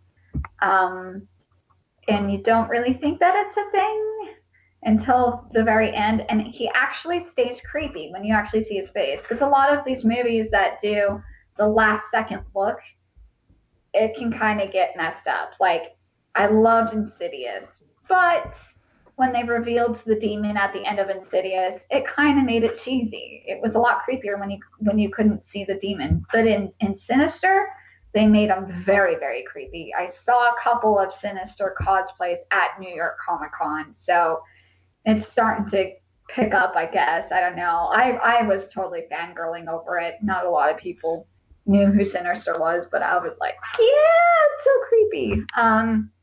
So that's very demonic, independent film.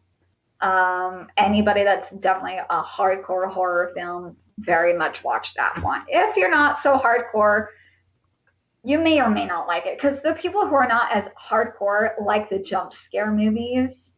And even though there's some good ones in it, they don't rely on it heavily.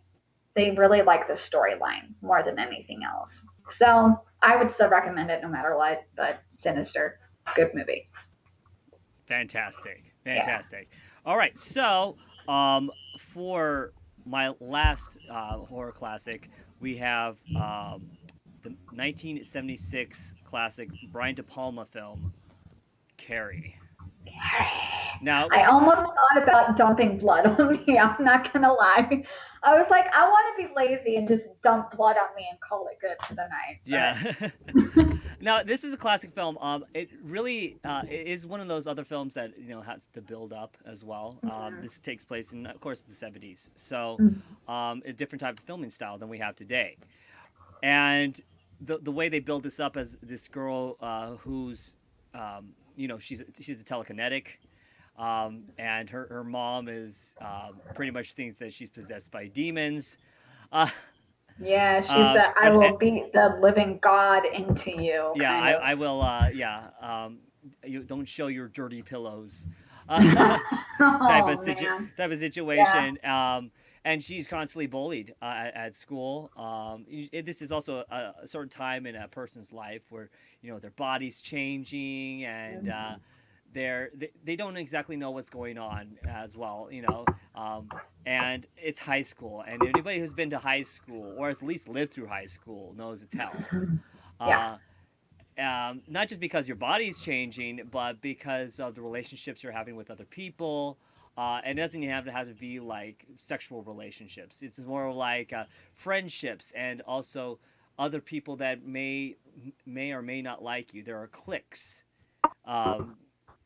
in high school, which you didn't have to deal with when you were younger in primary school and stuff. So hold on a second, my network is getting weird.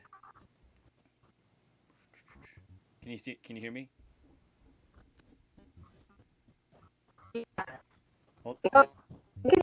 Yeah, hold on. Oh yeah, you froze for a second. Are we good now? Yeah, I think that's on both our ends. Anyway, sorry about that. Okay. All right, so yeah, if I kept talking, it would just be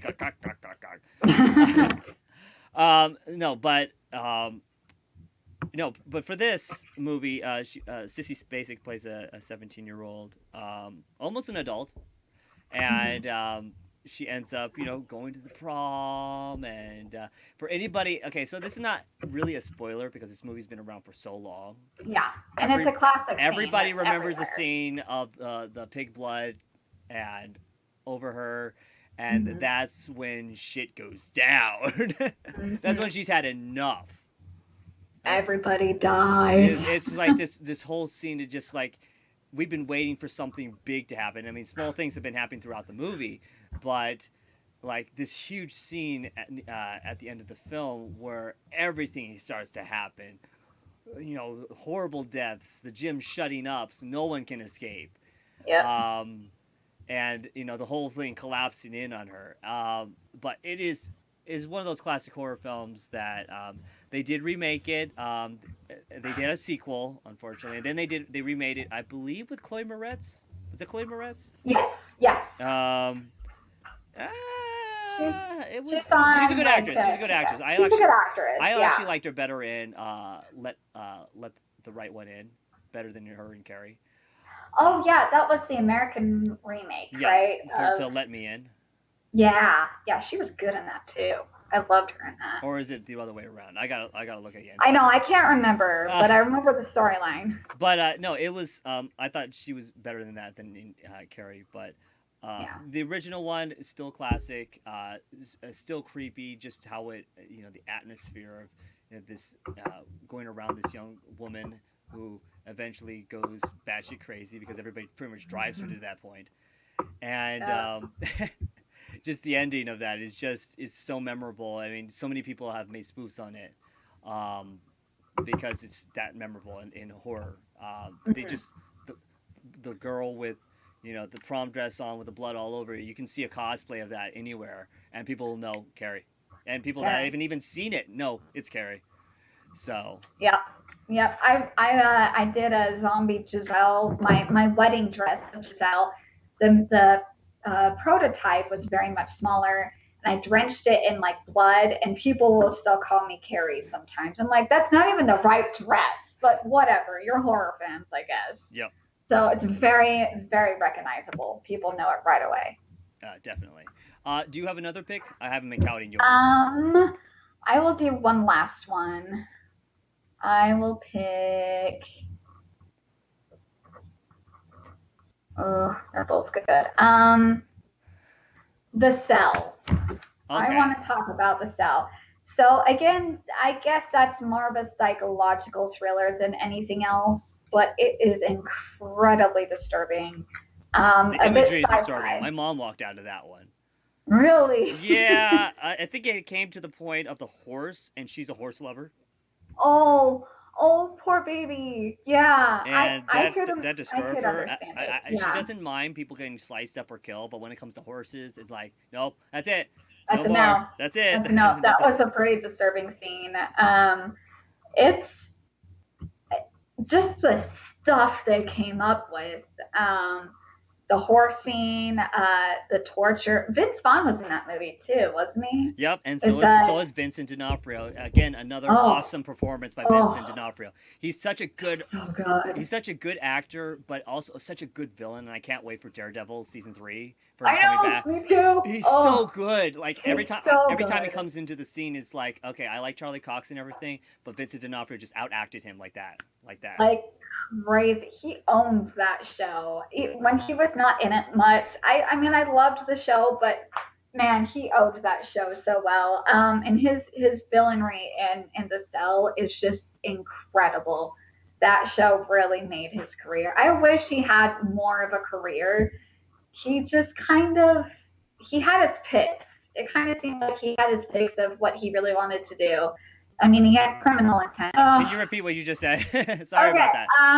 I was just talking about his career, and Criminal Intent was pretty good. Not amazing, but had a couple of good episodes. But so The Cell, I feel like most people know that one. I feel like that it's not quite cult classic, but I know that a lot of people love it, especially Jennifer Lopez's beautiful dress with her collar and the chain, like when she becomes his slave. That's a classic scene of the whole thing. That's a really good one.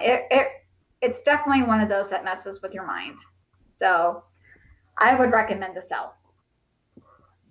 Oh yeah, definitely a good film. Yeah. Um, so that is it for your list, right? Yeah. All right. Yeah. So I have a few more, and like I said, it was part of the you took away some of my stuff, so I took some. bad. um, Oops. okay, so since we're actually running out of time, I only can do like a few. So, um, one I have to mention definitely is Drew Goddard's Cabin in the Woods. Um, That this, was kind of on my list. this film in general was it has every single horror movie trope you can think of, and Yeah. yet they still work it out to the point of it's part of the plot. Okay, so you think it's going to be like, oh, it's none one of these teen like go out and get killed normal type of things, and then you Uh-huh. realize it's all made for that. Like they are being pushed in. It's kind of like real world actors from the real world and MTV.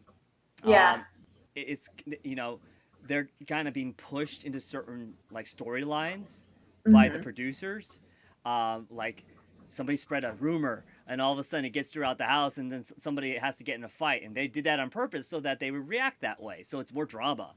um, Yeah. but the producers behind here are like these scientists that are trying to feed this demon. um, Oh, keep talking. My dog is whining, so keep talking. okay. Okay. uh, Uh, so so the the hold on a hold second, on a I'll second. wait for you to I'll get wait for you back to get because back I'm because I'm actually actually echoing for some echoing reason. for some reason. Okay. Sorry, I don't know. My boyfriend should have taken her in the bedroom, but she just started pounding on my door. Okay. Go ahead. All right, so um, it's all about technically these scientists are um, trying to feed this demon, this like world-ending demon, and it is there are these cubes that they've trapped these supernatural beings in, like these like your worst nightmares, that are all in these like kind of like plexiglass type of like cubes all over the Mm-hmm. place, and all these young people, including a young Chris Hemsworth, which is really cool seeing him back then. His scene is one Yeah, of my his scene favorites. is like you're always thinking like he's gonna make it, he's gonna make it. He Um, doesn't. no, but and it doesn't end like you think it's gonna end either. But No. I don't want to spoil too much because this is a movie you have to sit down, because when shit goes down, shit really goes down. Like things go Mm-hmm. batshit crazy, and there is a fucking unicorn in here. Okay, a unicorn, not like a mystical unicorn with a nice horn, and you're like, oh, it's so majestic. Oh God. No, no. It's funny because it's like it's you think it might be a little campy and comical, but it has so many really good elements to it, and it's still really creepy. Yeah, it is. And It is one of those films that you go back. It's fun to watch. It's not just creepy, but um, it's fun to watch, and because especially if you've seen it already, you're expecting and waiting for those scenes to come up, and it makes you kind of smile, even though there's a lot of horrible death involved, because you can go like, I know what that creature is, I know what that is, I know what that is, and as they're popping up on the screen and then slowly killing people and everything. So really well done, and classic modern.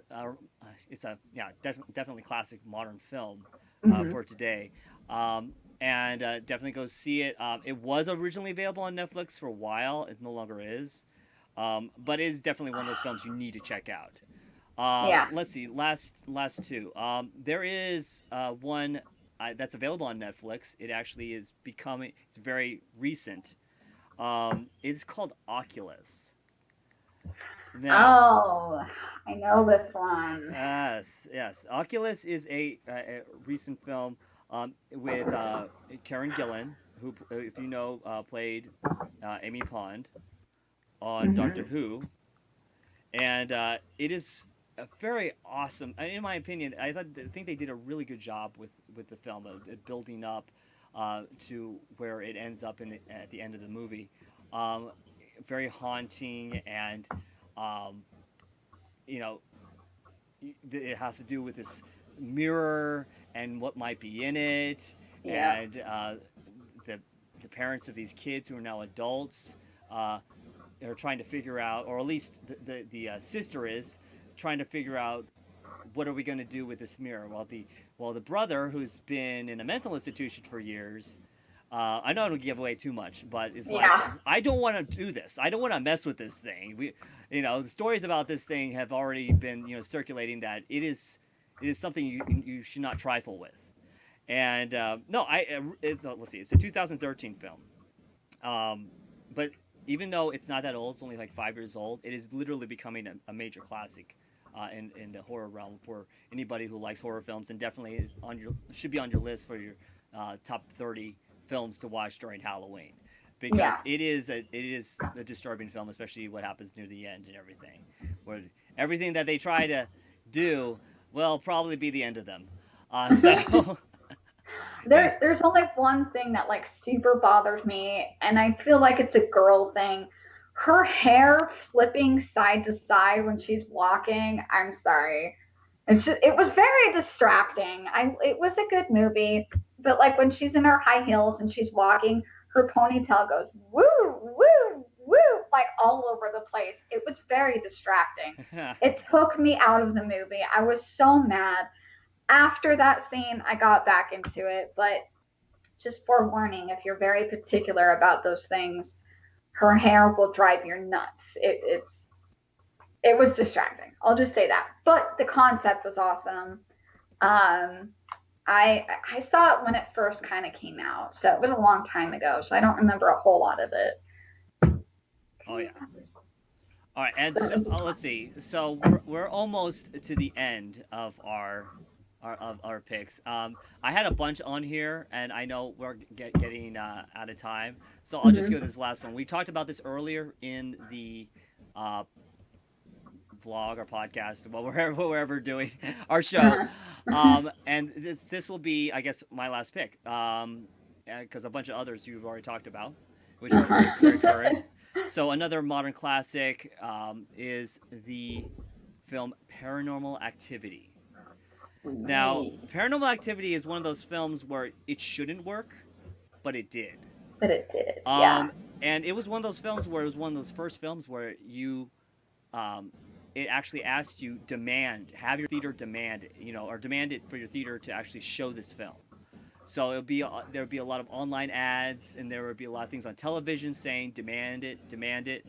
A lot of movies haven't done that really before. And they were going to like universities and showing this to groups of people, and word of mouth was going out all over the place. The movie doesn't start or end like your typical movie. There's no credits whatsoever at the beginning, and there's no credits whatsoever at the end. No. All the actors are actually playing, or they have their actual name in the movie. The house that they're in is the director's house. Oh, I didn't know that. Yes, the budget, Oh, wow. along with the promotion of the film, ended at around $12,000 to $13,000 in budget. Wow. Hold on a second.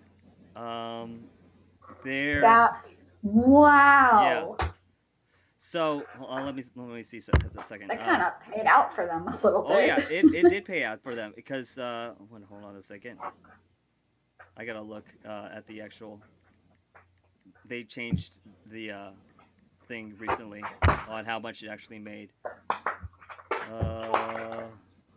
Okay, so 2007 when the film originally came out, and it says budget 15,000, but I heard it's actually, hey doggy. She's been whining like crazy. She's like, I want mommy. It made a little around $200,000. Wow. Or 200 million. Why did I Yeah. say $200 million, and with a budget of like around $13,000. That's is amazing. insane. It says $15,000 on here, but I think that's with promotion. I think when it ended up, it was like 13,000, and then after that promotion, to promote it all across the United States.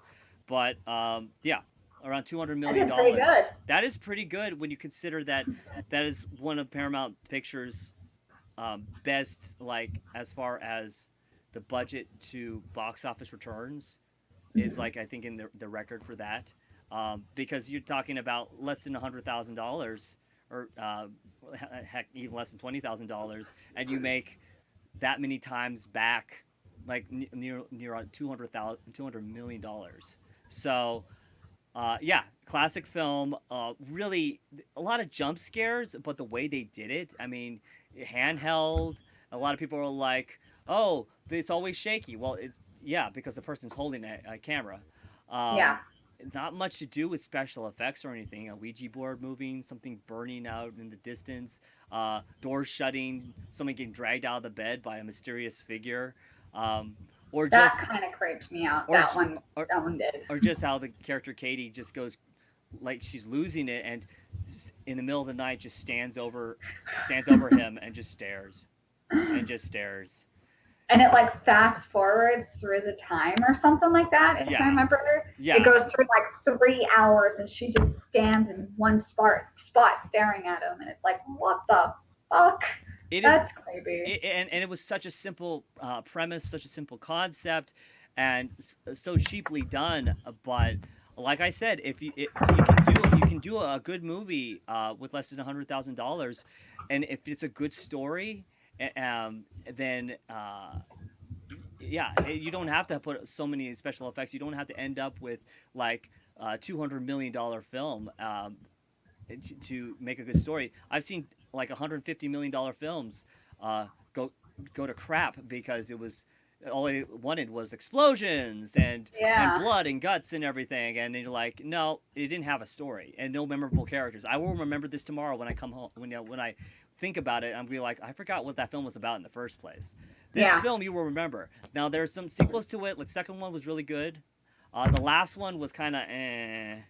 Yeah. But up to the last one was, the series was doing pretty good in my opinion. But I always go back to the first one because that was, you know, where I think the top of the food chain for found footage films next to Blair Witch. And Blair Witch is actually close to my list. It wasn't in my list. I actually had some others like It Follows and Yeah. was it Gerald's Game, which you have I to see. haven't watched Watch it. it on Netflix. It Oh, is one of those. There's a reference in there that goes reference right to Dolores Claiborne, which is another Stephen King book. And if you've seen oh, that movie with Kathy Bates, you'll understand the reference and you'll be like, "That is beautiful." But no, it is a really well done film, and definitely check out Gerald's Game. But uh, now your cat is in the background. oh, I just realized Sorry, this. I saw the little cat. I'm like, oh, so we got cats and dogs. Yeah, Elsa, my dog is right now. She just came in, and my cat is now up there. So, but no, it's check out Paranormal Activity if you haven't seen it. If you haven't seen it, what have you been doing? But that right now, because we've run out of time, that is it for the show. It. I know you have to go to bed. It's late for you, but no, it's been It's awesome only talking 9. with you Yeah. about all these awesome horror films. I can't wait for Halloween because Halloween is one of my favorite holidays, especially to scare people. Uh, Yeah. Taking a or break from haunted houses take this a break, year. yeah. But no, it's fun. It's a fun time of year, and definitely a fun time of year to pick up classic horror films or to watch some new ones. A lot of recommendations here for some people who haven't seen those type of films. For you, a lot of modern day classics. For me, a lot of original classics, and also a mixture of modern day as well. But Mhm. check out those films as well. Another film that I recommend for the classics is The Fly with Jeff Goldblum. Yes. There's a lot of body horror in there, and it's just an awesome film. I love it. Not the original Fly, but the Fly with Goldblum. And I wish I got to actually discuss that with Goldblum when he was at FanX, but it was quick. Oh. It was like in and out. They just Yeah. push you in and out. But anyway, thank you Awesome. guys for watching. Go check out her page on Facebook, Madame Moody's costume design. Yes. Yes. Madam Moody Costume Designs, horror cosplayer here. she's running away now. Horror cosplay is on there. Hire me, bitches. I need money. I just started opening my shop, so I do alterations, I do costumes, I do commissions. I'm going to probably release Goosebump pajama bottoms here pretty soon that glow in the dark. Yes. What? Goosebumps. So definitely check them out, right? It was a big thing last year, and I stole all the fabric. And they have pockets, so that's a big thing for women right now. I'm glad I got to be on here. I had a blast in New York Comic Con. If you guys are watching and you were there, I know that you had fun too because it was huge. Oh yeah, and it's huge every year. It's like one. Huge. It's in the top 5 biggest conventions in the U.S. Oh, and somehow I got around with my giant Giselle dress. I had a personal bubble at New York Comic Con. That is goals. That is awesome. That is goals. I loved it. I loved being on the show. Thank you for letting me come on again. This is like the third one or something. Yeah, definitely the third one. And definitely, if you're also probably going to be watching this on YouTube, if you're not watching live right now, please subscribe to my channel for more updates of news and fun little interviews. My last interview I did was with Cora herself, Janet Varney. She also is in Stand vs. Evil. I didn't get her on video because unfortunately her video wasn't working. But I did get audio, so they did a whole audio interview. But she's awesome. I met her years ago, and I finally got her to talk about her upcoming show and everything that she's doing. But also talked about Stand vs. Evil, which is another fun little horror show that she does. Anyway, awesome. Thank you for being on. And remember to go to our page and like it if you haven't already. If you're watching live right now, then you already liked it. So. Yep. I would like to thank all of you for watching, and remember to enjoy your chimichanga. Yes.